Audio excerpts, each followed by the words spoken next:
Hey, what is up, everybody? I'm here to give you guys another read aloud series. This time I figured I'd do it outside just because of the fact that it was nice enough to do it outside. So I'm just going to get right into it. It's another read aloud series, obviously, for the Adventures of Tom Sawyer. Um, I'm going to be reading chapter 9, which is called um, A Solemn Situation. I think that says. It's in the title. And if you want to check out my chapters 1 through 8 read aloud series, I still got to remember to make the playlist, but make sure you click on the playlist right up here. I thought I was going to remember yesterday, but I still forgot. And let's just get right into it. This chapter starts off on page 70 and ends on page 77, so it's only 7 pages. So I'm just going to get right into it.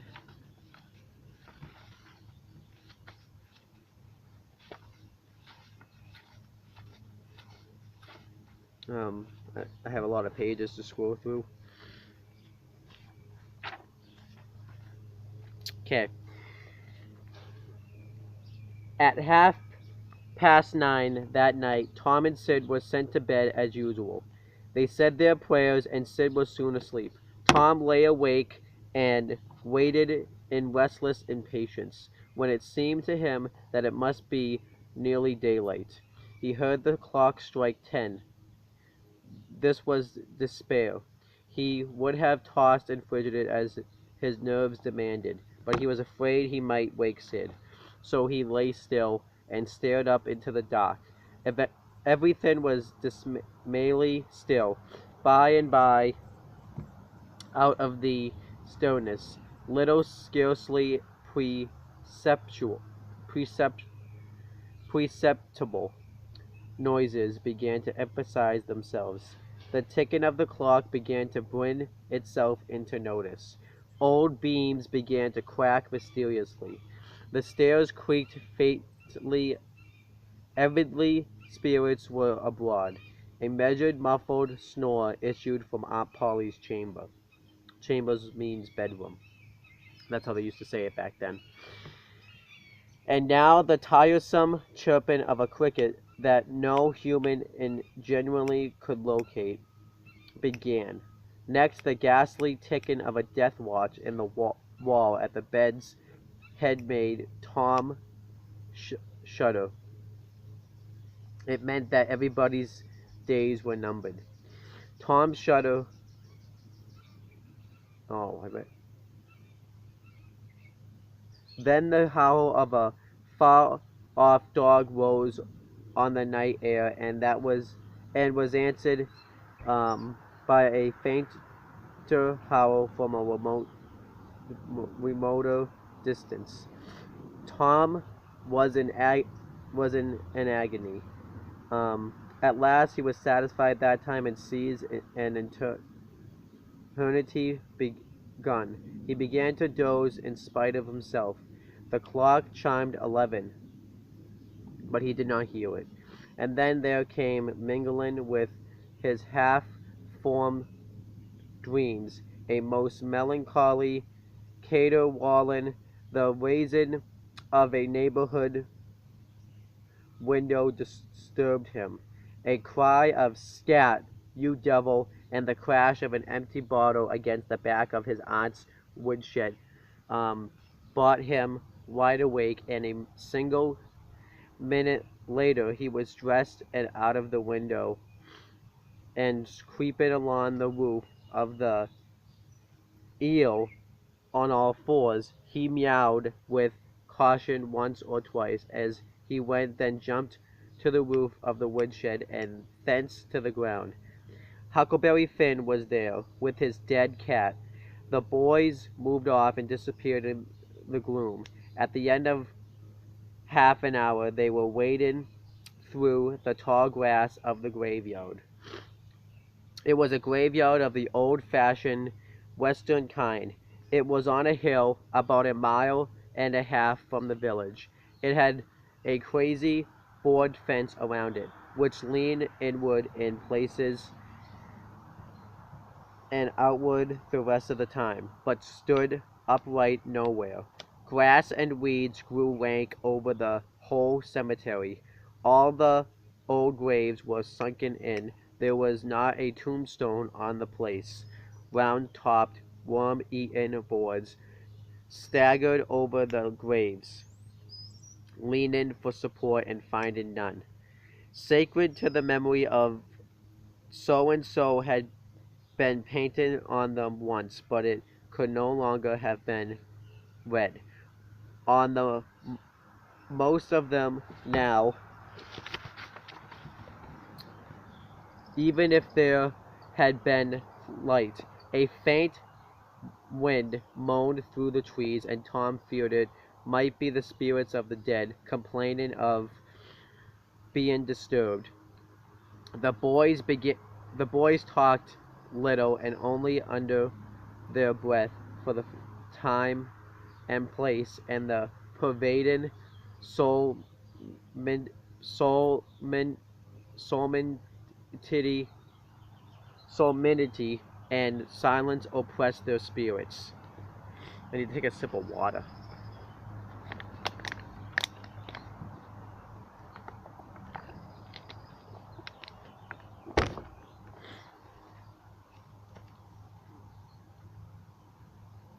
They found the sharp now heap they were seeking, and in constance and scoldance themselves within the protection of 3 great elms that grew in a bunch within a few feet of the grave.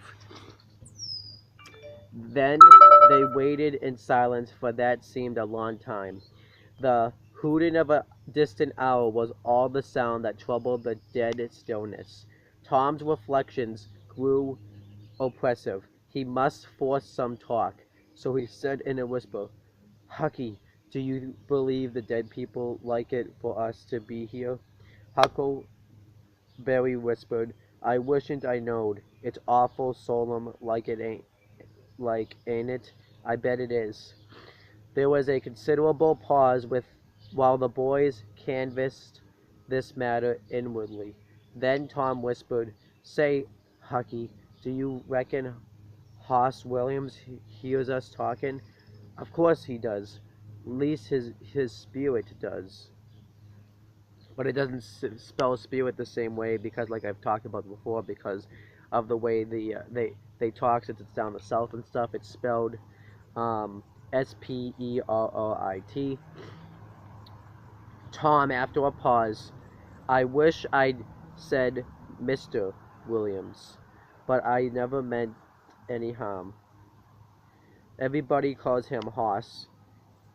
A buddy can Anybody can't be too particular how they talk about these year dead people, Tom."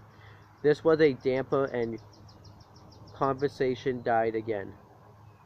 Presently Tom seized his comrade's arm and said, "Shh."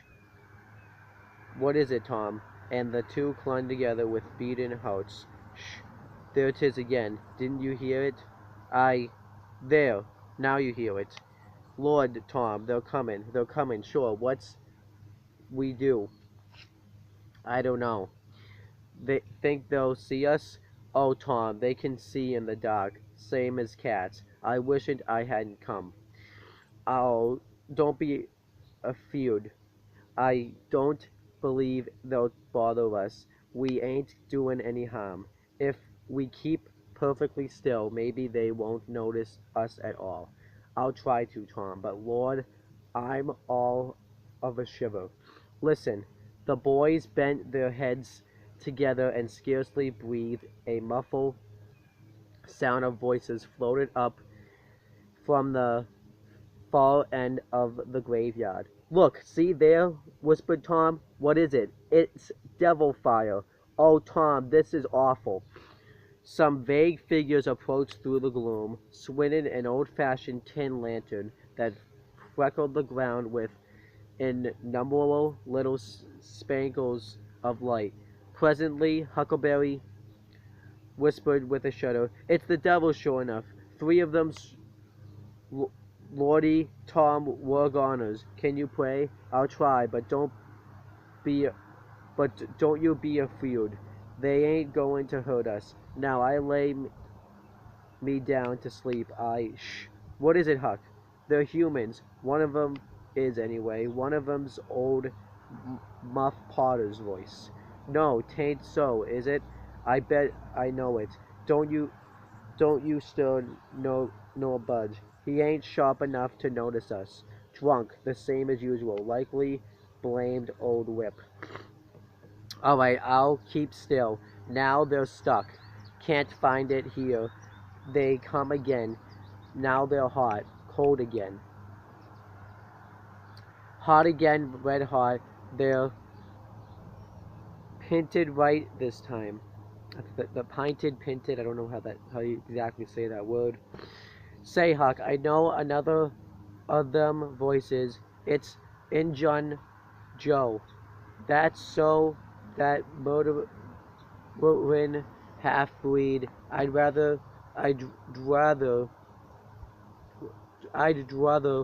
they was devils at darn sight. What can they be up to? The whispers died wholly out. Damn it. The whispers died wholly out now, for the three men had reached the grave and stood within a few feet of the boy's hiding place. Here it is, said the third voice, and the owner of it held the lantern up and revealed the face of young Dr. Robinson. Potter and Injun Joe were carrying a hand barrow with a rope and a couple of shovels on it. They cast down their load and began to open the grave. The doctor put the lantern at the head of the grave and came and sat down with his back against one of the elm trees. He was so close the boys could have touched him.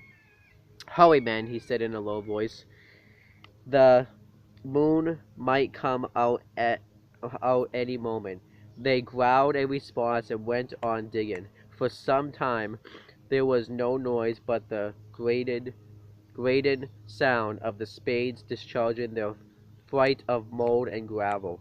It was very monotonous.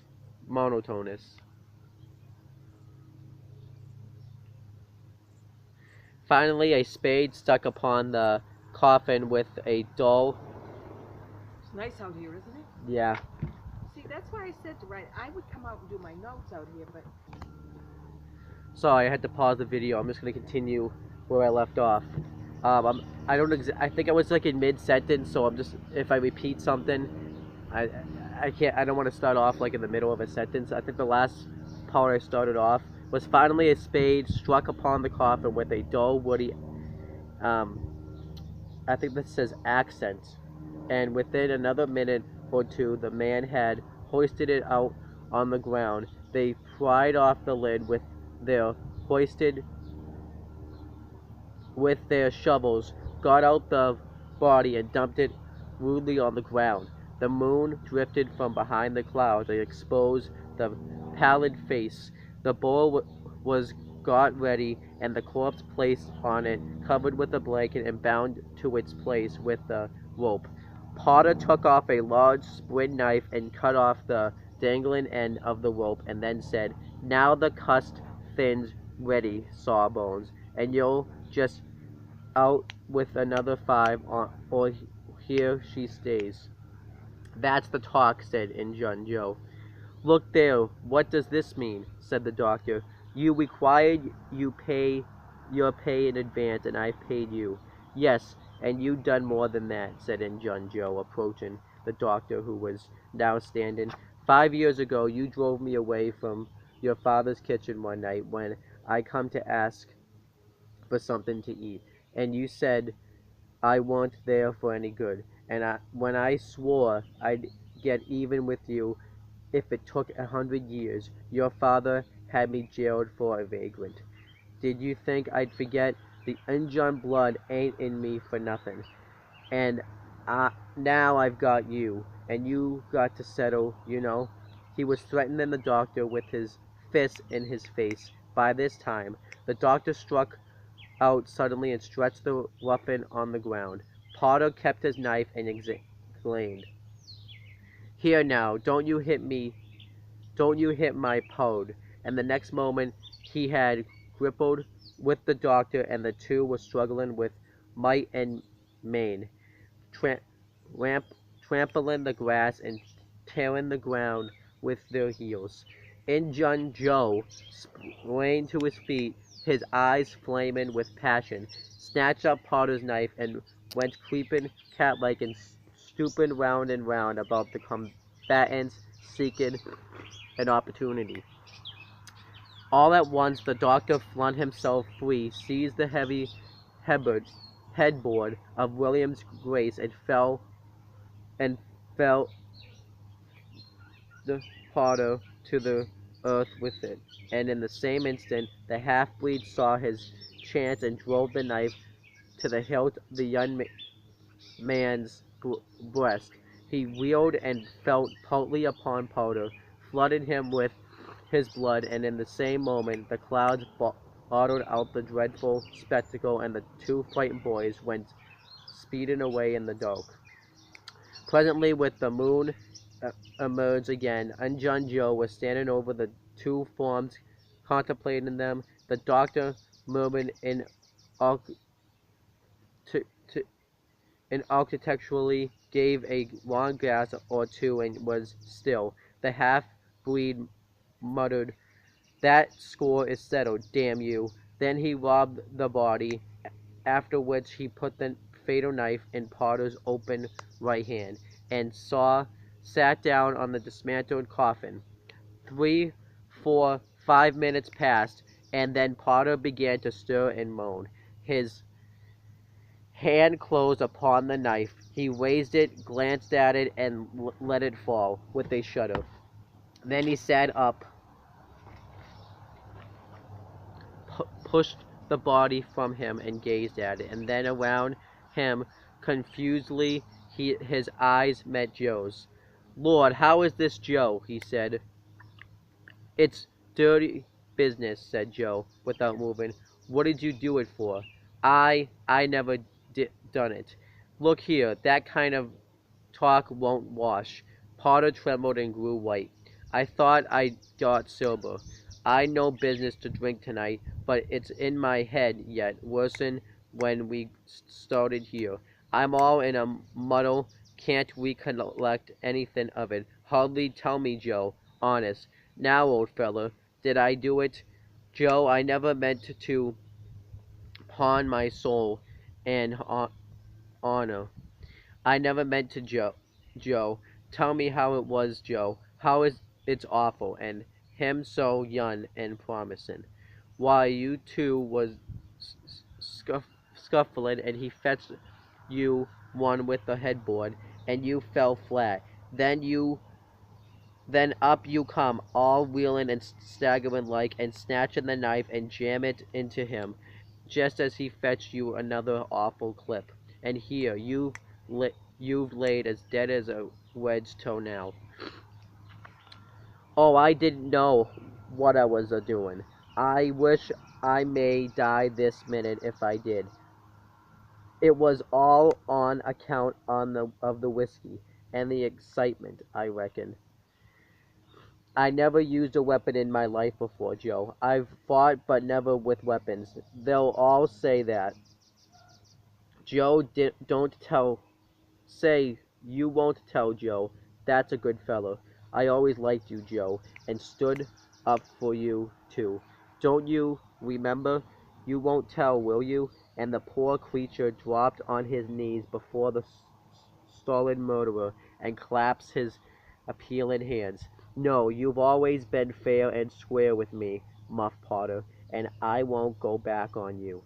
There now, that's as fair as a man can say. Oh, Joe, you're an angel. I'll bless you for the longest day I live." And Potter began to cry. "Come now, that's enough of that. This ain't any time for blubbering. You be off yonder way, and I'll go this. Move now, and don't leave any tracks behind you." Potter started on a trot that quickly increased to a run. The half-breed stood looking after him. He muttered, "If he's much stunned with the lick and fuddled with the rum, as he had the look of being he won't think of the knife till he's gone so far he'll be afraid to come back after it to such a place by himself. Chicken Hope.